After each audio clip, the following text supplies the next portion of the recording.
Galana kote ho macaka kabatan jani khannan ni arkawani sabbu taulal akay toromon garte baban tani arra nuti chal jenne tenya nuti warra il mota dale be kabil mota dale tan gutti fade safata sitin fakate ka ali tamam ni arkayona kannan ho macaka kote kakabachu wanna ma gotun kabdu bakase rudamna rol be jarti khadir plan da de temiti. Assalamu alaikum warahmatullahi wabarakatuh. Jirra jirtu hordoftoota azalaatu akkam jirtan bakka jirtanitti salaamanni kiyya kan onneerraa ka'e isinaa dhaqqabu jecha arra geenye galanni waaqaatii karabbiiti alhamdulillahi bakka tana geenye jirra nuti daadarkaa teenyaa fi shororkaa keenya hin dhiifne akkuma eega miciyyoon nasruudhaa badde barbaacha jirrutti itti fufnee jirra ilaa arraan tanaa honoga gurbaas qabneetiti gurbaa finnee asitti mana kanatti hidhannee jirra gurbaa kana akkatti qabne rabbumaa beekaa jala qoranneetiti bakka adda addaatti nama gaggaafachuudhaan qabne hanga ammaan tanaatti asuma jira jechuudha hordoftoota keenya arraan tana mucaa gurbaa kana asitti qabuun keenya hedduu takka nama gammachiisaa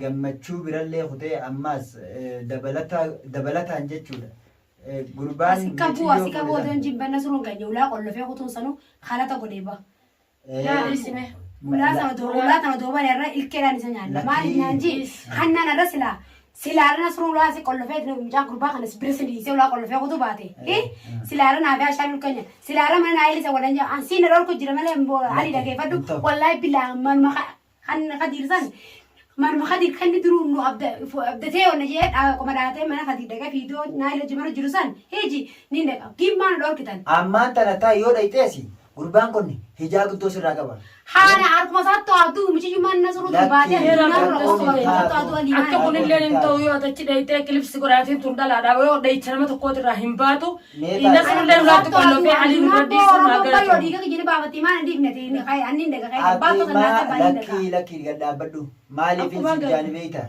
lal gurbaan kun amma lafa sidarba Reku surat berdua dengan nasrul ulan kalau fe kute dan ada ten dorkit. Wanni maal nasrul gurbaa kan ra waa umu takka nanji takka mar masan dakai sarar kaddu. Ane gurbaa kan nan video ol pass bodan qadir tijinnahe jiraw. Itijinnahe tinjira qadir ti shaytan ti garagale tinji. Sama dakai an bishan kabbana no bas. Mare na kan no kuje. Ittin kan nami gurbaa kan nan ol pe bodan shaytan ti tan qadir ti. Lakin tana bodan fetu marhabanu ana bi khisa.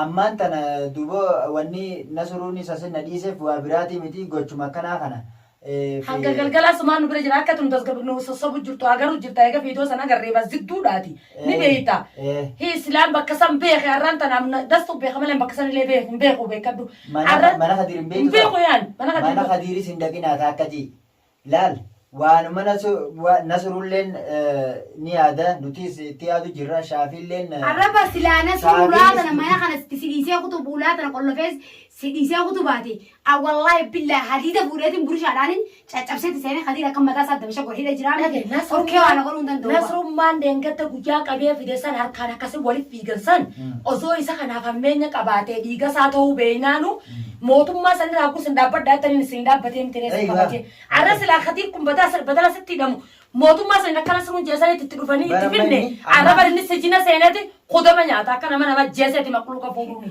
Amma Khadiir jechuun qabamee jira waan ta'eef Khadiir ummaa akkuma duraan itti furtee wanni godhu jirtutti kas gooda nyaatas galatoonfatu qaba silaa kannaan galatoonfatee seenaa sana kan naafu qaba sitti kana hatta kan nuti siin nu godhaa miti iji yoona godhe fa bikkaan isaa kan nu sarree basoofiin kan naakkamu.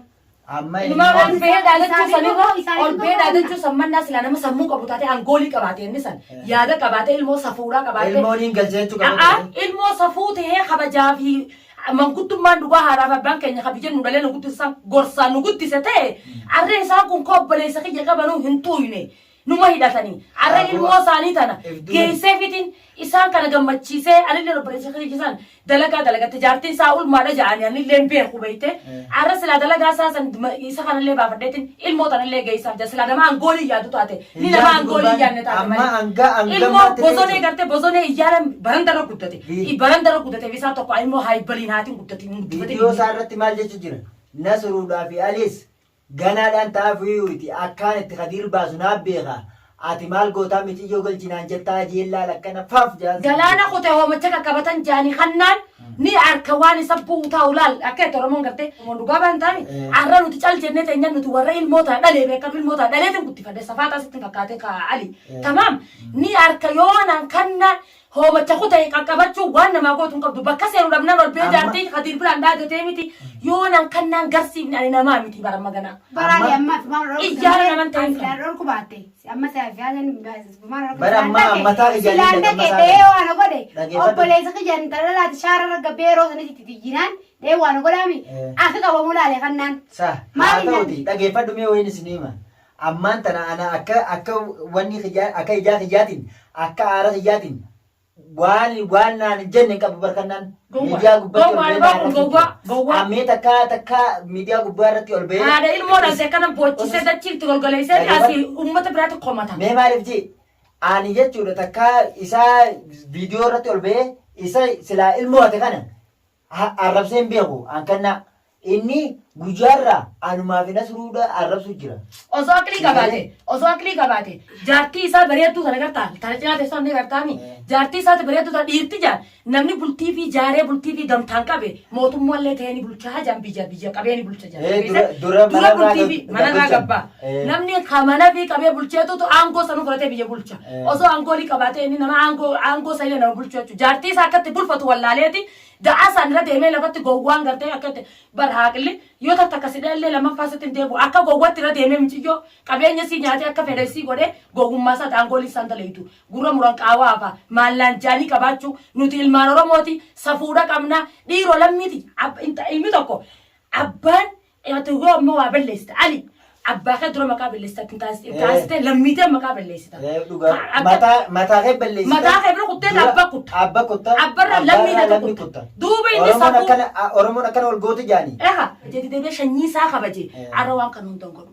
Wallahi. Maaliif inni lammii isaatiin ifillee kabanyee lammii isaatillee kabanyee abbaa isaatillee kabanyee namni ifin kabajin lammii isaan kabajin abbaa isaan kabajin maal namaa godhu. Bultii isaan kabanyee jireenya isaan kabanyee. Osoo dhiira ta'e bultii isaa qabateeti kabajaan jaartii isaa gadi jiraata. Waa hunda faffacaaseeti akka dhabee jiruu dhabee kan amma miidiyaa gubbaa irratti ol beenu salphisa. Qabeenyi jaartiidhaa qabeenya jaarsaati. Eeyiba. Har'a leecalloo jaarsi jana sunu leecalloo naan qabaanne anis leecalloo qabuuf ammoo qabeenyi jaarsa kiyyaa qabeenya kiyyattiin beeka kiyyalleen ka jaarsa kiyyattiin beeka ka jaartii isaa akkana itteefsan irra deemee da'aasee nyaatee udaanuma baasaa maali faayidaan qabee isiin tun namoomina taanaan mana san jaarteefi itti booda galla ilmoo qabaaf jettee fuula durallee jettee jaartii lubbuu barbaadan tun talafee barbaadan hin beeyne malee walaa isaa walaa Khadiiriin hin beeyne malee tun talafee barbaadanii jaartii akkananillee harkachuuf hin taa'u. Jaartiin teenya tana ajaa'ibar numaa akka wanni itti. Nuti amma halgadda ilmoo shaara guddatte ilmoo baranta guddatte halgadda anamma wanni jaartii isaanii tattaanee maallaqa fidduu fure ammoo dalagee maallaqa geessuuf jira wanni jaartii isaaniiti miti jaartii isaanii tattaanii nyaatee namnummaan maallaan jaanii hin qabne namaa miti namaa miti sammuun isaa jaartiin mana jirtu jaartiin teenya haati ilmoota mana jirtu maala sii gooti jiraachuun barba amma ani ilaali anamma halgadda shaafuma saniif hin dhise malee wallahi akkanatti boksii tana laal. Saakuma baraka amma gana arkin bodo amma tana bodo laatti ni meeta akkas ta'u eegen ol beeda gate tana bodo ka qiyaamaa buufnu ni najjeesa harka kiyyaani najjeesu taanisa.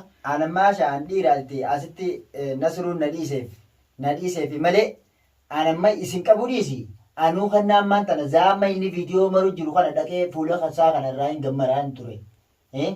Garuu taasa akka hattuu fi gaba hattuun ati bikata kawaarraa fuudhu jitu dhaabbattee ka hattee fuutee fiiti. Yoo inni isa mataa uumama maaliif hin teenye ni beekaa? Yoo naafi namni ano dorarke duraanii ndeessaa miti wallahi ndeessanii o dorarke arra hawana god hana jees obboleessa kiyya. Lakkii boo kanneen ta'uuti lubbuun abbaan inni samata inni jaaniti ati dhalaadhaati. Harka isaa seenee akkas jeetiin hal isa baqadhee rifee isa baqadhee baqadhee miti duba gaafaan duraan baan gaafaan baqadhuus hin baan gaafaan dubbadhuus hin baan maali ree harkuma isaa sanitti du'een shayidee warra harka namaa duban jira dhiirummaan jaantuun maqluuqaa fi dhala dhiirummaan laallatan. Wallahi. Dhalaa fi ijoolleen takka jecha heeralleen guutu jamma guddoon durgisa teessu dubbii jalaateef dubbii ijoollee olillee kaasan. Dhiirummaa isaa yoo dhiirummaa fitti amane dirree bahee nasruun kunoo ilmaa mata diiddamaati xiqqaa akka saati bakka inni deemu jala takkattalee maa nasruu qabee waliin tumin maa nasruu gulboota san hin bahin niyaanti jarraa baha niyaanti ilmoo saati ilmoo daa'ima fuudhee kan godhu gogummaadha kunummaan gogummaadha baalagee ilmoo aadaa fi abbaan haybal jaanii mana keessa qaqqabanii nama meeqaatu laa eeji kan dhageera nama meeqaatu ilmoon nasruu baddee kannaan ilmoo nasruu fuudhee jechuudha silumaa agarre wallaa ilkee soddumman isaa kana irraa facaafna ijoollee meeqaa jechuun jira wallaa ijoolleen akkana ibidda nyaachuu jirti ijoolleen maal ijoollee doostaa namni guutuun namni namaa guggubate aboo barmaqluuqa alagaanu mun saba kiyya dhiisiiti saba kiyya lammiiti kiyya dhiiga kiyya minni kun foon kiyya bada ilma oromooti barni beekta akkas ta'u alagaanu daa'imaan hin taphattu daa'imaan bakka daa'ima geessatti irraa dhaabbatti fakkeenyaaf daa'ima tana re'ee taatee gurgurachuu hin deemu yookaan daaba taatee gurgurachuu hin deemu dhiiga namaa ilmoo namaa ilmuma fuudhuu tana ajaa'iba sitti ta'u wayi gubbaa sammuu dhabuusaan beektu. Wallahi dhugaa feetaa miti uffata michiyooti yaa kamara kana keessa jiru hogguun duulaa batte kana datachaasu. Imimmaan hin booyaatiin akkatti imimmaan haqachaa huccuu ilmooti yaa san giseen arge kobeelee isee akka gabbaatetti ilmooti akka dukkaanaaf naa gabbaatetti na jalaa fuudhamte jechuudha huccuu takka malee na jalaa hatamte jechuudha. Arra sila osoo silaa akkas ta'uu baatte osoo isin taphatu jirtu na jalaa hatamte jechuudha osoo isin ala kana ijoollee wajjin taphatu jirtu akka gabbaatetti jechuudha. Aboo gaabii. Uffanni sii duulaa bakeessa hogguun akkatti uffata kiyya baafadhee otu uffanni siitiif uffanni kiyya olchinaa jira akkana dachiin tunnaan garagaltee ammoo kannan hanqa akkana na boochisee garaa dachiidha na golgoleessa kan yoon an kadiir irraan baafanne an kadiir moo itti naa dhiisan. Mee dubbuma isaanii tana akkumatti nurraa dhumuu teessu. Laal wallahi dhugaan sii maami. Dubbiin tun asii hin teessuun siin jee. Asin teessoo miti bartuun kana lubbuu namaa kuchisu asiisan dhiisuuf hin ta'u akka Oromoo miilli laga dhaqanii deebi'a arraanii laga dhaqan deebi'u jette arraada isaatiin waa balleessu jiran afaan isaatiin arraba isaa diimaa kanaan. Ammallee taanaan andi arrallee borullee karaa san kadiir amma garaa tana booda isa lafa rigeetumaan akkaan beekutti isa san akkanatti funyaan oolatti ilmooti keessatti isa deebisiisu. Waan shaafiin juu dhageenyeeti walumaanuu jechuudha.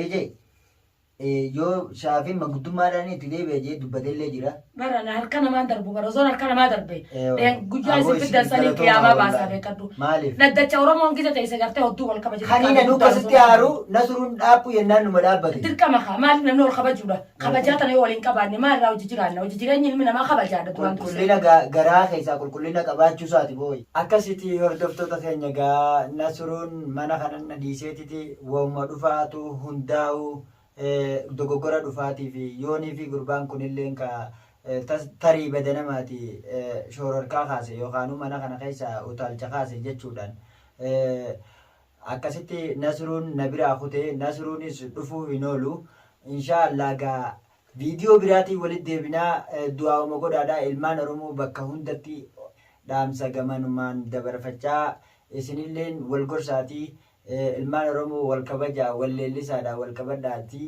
wajjin deemaan jahaati viidiyoo biraatiin hamma walitti deebinutti hammasitti nagatti.